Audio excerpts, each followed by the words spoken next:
ಈ ಸಿನಿಮಾ ಬಂದು ಅಪ್ಪ ಮಗನ ರಿವೆಂಜ್ ಸ್ಟೋರಿ ಅಂದ್ಕೊಂಡು ಬಂದಿತ್ತು ಅಂದರೆ ವಿಚಾರಗಳಿದ್ದು. ಬಟ್ ಅದನ್ನು ಮೀರಿ ಸಿನಿಮಾ ಇರುವಂಥದ್ದು. ಯಾಕಂದರೆ ಸಿನಿಮಾದ ಕ್ಲೈಮ್ಯಾಕ್ಸ್ ಅಂತ ಬಂದಾಗ 2 ಕ್ಯಾರೆಕ್ಟರ್ಗಳು ಬಂದಾಗ ರಾಯ ಮತ್ತು ಟಾಕ್ಸಿಕ್ಕು ಒಂದು ಟಿಕೆಟ್ ಕ್ಯಾರೆಕ್ಟರ್ ಬಂದಾಗ ಆ ಒಂದು ಸೈಕಾಲಜಿಕಲ್ ಥ್ರಿಲ್ಲರ್ ಒಂದು ಆಸ್ಪೆಕ್ಟ್ಸ್ ಇದೆ. ಅಂದರೆ ಒಂದಷ್ಟು ವಿಚಾರಗಳಲ್ಲಿ ಮೆಟಾಫರ್ ಆಗಿ ಒಂದಷ್ಟು ದೃಶ್ಯಗಳನ್ನು ತೋರಿಸ್ಕೊಂಡಿರೋ. ಫಸ್ಟ್ ಟೈಮ್ ನೋಡಿದಾಗ ಏನಪ್ಪ ನಡೀತಾ ಇದೆ ಅಂತ ಅನ್ನಿಸ್ಬೋದು.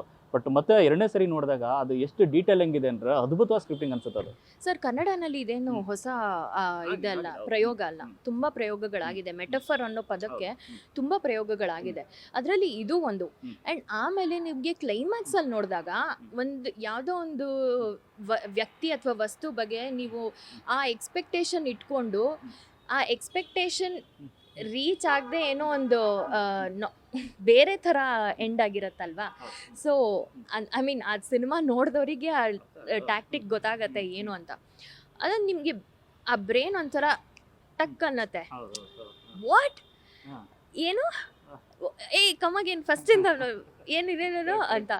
ಸೊ ಆ ತುಡಿತನ ಅಥವಾ ಆ ಒಂದು ಗ್ರಾಸ್ಪಿಂಗ್ ನೇಚರ್ ಇರೋ ಫಿಲ್ಮ್ ಇದು. ಸೊ ಹಾಗಾಗಿ ಎಕ್ಸ್ಪೆಕ್ಟೇ ಮಾಡಿ ನಾನೇ ನನಗೆ ಎಕ್ಸ್ಪೆಕ್ಟೇಷನ್ ಇರಲಿಲ್ಲ ಈ ಥರ ಎಂಡಿಂಗ್ ಇರುತ್ತೆ ಅಂತ. ಸೊ ಅದು ಎಂಡಿಂಗ್ ಹಂಗಿದ್ದಾಗ ಓ ವಾವ್, ಓಕೆ, ನನಗೆ ಇದನ್ನು ಅರಗಿಸ್ಕೊಳ್ಳೋಕೆ ಇನ್ನೂ ಒಂದ್ಸಲ ಫಿಲಮ್ ನೋಡಬೇಕು. ನಾನು ಆ ಎಂಡಿಂಗ್ ಪಾಯಿಂಟಿಗೆ ಬರೋಕ್ಕೆ ಇಲ್ಲೇನೇನು ನಡೀತು ಅಂತ ನಾನು ಇನ್ನೊಂದ್ಸಲ ನೋಡಿದಾಗ ನಾನು ಡಾಟ್ಸ್ನ ಕನೆಕ್ಟ್ ಮಾಡ್ಬೋದು. ಸೊ ಅವಾಗ ಗೊತ್ತಾಗತ್ತೆ ಏನಕ್ಕೆ ಇದು fairy tale only for adults ಅನ್ನೋದು. It's not because it has a graded scenes ಅಥವಾ ಆ ಥರ ಅಲ್ಲ. It is because it has subject that is understandable only for people with that maturity. ಆ ಮೆಚ್ಯೂರಿಟಿ ಇಟ್ಕೊಂಡು ಬನ್ನಿ, ಖಂಡಿತ ನಿಮಗೂ ಫಿಲಮ್ ಇಷ್ಟ ಆಗುತ್ತೆ. ಸೊ ಮೊದಲ ದಿನ ರಿಲೀಸ್ ಆದಾಗ ಒಂದಷ್ಟು ಏನು ಕಾಮೆಂಟ್ಸ್ಗಳು ಏನೇನಿತ್ತು, ಎರಡನೇ ದಿನ, ಮೂರನೇ ದಿನ ಆಗ್ತಾ ಇದ್ದಂಗೆ ಸಿನಿಮಾ ಮೇಲಿನ ದೃಷ್ಟಿಕೋನನೇ ಬದಲಾಗ್ತಿದೆ. ಯಾಕಂದರೆ ಆ ಮಟ್ಟದೊಂದು ಕ್ವಾಲಿಟಿ ಇರುವಂಥ ಸಿನಿಮಾ. ಯಾಕಂದರೆ ಯಶ್ ಅವ್ರ ಬಗ್ಗೆ ತುಂಬ ಪಾಸಿಟಿವ್ ಆಗಿ ಎಲ್ಲರೂ ಮಾತಾಡ್ತಿರೋದು ಏನು ಅಂದರೆ, ಒಬ್ಬ ಮಾಸ್ ಹೀರೋ ಆಗಿ ಈ ಥರದ್ದು ಕಂಟೆಂಟ್ ಮಾಡ್ಬೋದು. ಎಷ್ಟಾದರೂ 1000 ಸ್ಟೋರಿಗಳು ಬರುತ್ತೆ, ಬಡದಾಟ ಲಾಸ್ಟಲ್ಲಿ ಹೀರೋನೇ ಗೆಲ್ಲಬೇಕು, 10 KGF ಥರ ಕಂಟೆಂಟ್ ಮಾಡ್ಬೋದು. ಬಟ್ ಈ ಥರದೊಂದು ಪ್ರಯೋಗ ಮಾಡೋದಿದೆಯಲ್ಲ, ಅದು ಬೇರೆ ಲೆವೆಲ್ ಇರುವಂಥದ್ದು. ಖಂಡಿತ ಸರ್. ಆ್ಯಕ್ಚುಲಿ ಏನು ಅಂತಂದರೆ ಇದು ಕನ್ನಡ ಜನತೆಗೆ ಒಂದು ಡಿಫ್ರೆಂಟ್ ಆದ ಸ್ಟೋರಿ. ಸೊ ಇದೇ ಡಿಫ್ರೆಂಟ್ ಸ್ಟೋರಿನ ಬೇರೆ ಭಾಷೆಯವರು ಅಥವಾ ಇಂಗ್ಲೀಷ್ ಅವರೇ ತಂದಿದ್ದಿದ್ರೆ ವಾವ್ ಸಕ್ಕತ್ತಾಗಿದೆ ಮಗ, ಏನು ಸಕ್ಕತ್ತಾಗಿ ಮಾಡಿದಾರೆ ಗೊತ್ತಾ, ನಿನ್ನ ಸಿನಿಮಾ ನೋಡಲೇಬೇಕು, ನಿನ್ಗೆ ಅರ್ಥ ಆಗಲ್ಲ, ನಿನ್ನ ಕನ್ನಡದವ್ರು ಮಾಡಿದಾಗ ಯಾಕೆ ಸರ್ ಪುಷ್ ಇಲ್ಲ, ಯಾಕೆ ಎಂಕರೇಜ್ಮೆಂಟ್ ಇಲ್ಲ. ಫಸ್ಟ್ ಡೇ ಅಂತೂ ನಾನೇ ಸಿನಿಮಾ ನೋಡೋಕೆ ಹೋದಾಗ ನನಗೆ ಎಷ್ಟೊಂದು ಜನ ಚೆನ್ನಾಗಿಲ್ಲ, ಪರವಾಗಿಲ್ಲ, ಹಂಗೆ ಅಂತೆಲ್ಲ ಕಾಲ್ ಮಾಡಿ ಹೇಳೋರು. ನಾನು ಅದೇ ಮೈಂಡ್ಸೆಟ್ಟಲ್ಲಿ ಹೋದೆ ಸರ್. ಟು ಬಿ ಫ್ರ್ಯಾಂಕ್, ಅಯ್ಯೋ ನಾನು ಅದೇ ಮೋರ್ ಓವರ್ ಆ್ಯಕ್ಚುಲಿ ಬಿಟ್ಬಿಡಿ, ಎಷ್ಟು ಸಿನಿಮಾ ಸೆಕೆಂಡ್ರಿ ನನಗಿವಾಗ. ನಾನು ಪರ್ಫಾರ್ಮ್ ಮಾಡಿರೋವಂಥ ಸಿನಿಮಾ, ನನ್ನ ಸಿನಿಮಾನೂ ಆಗಿದೆ ಇವಾಗ ಅದು.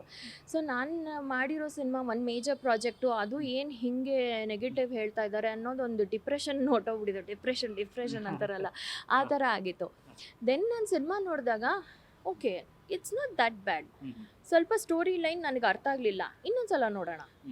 ಇನ್ನೊಂದ್ಸಲ ಕೂತ್ಕೊಂಡು ನೋಡಿದಾಗ ನನಗೆ ಮೂವಿ ಯಾವಾಗ ಫಿನಿಶ್ ಆಯಿತು ಅಂತಲೇ ಗೊತ್ತಾಗಲಿಲ್ಲ. ಹಿಂಗೆ ನಾನು ಯಾಕೆಂದರೆ ಡಾಟ್ಸ್ ಕನೆಕ್ಟ್ ಮಾಡ್ತಾ ಇದ್ದೆ ಅವಾಗ.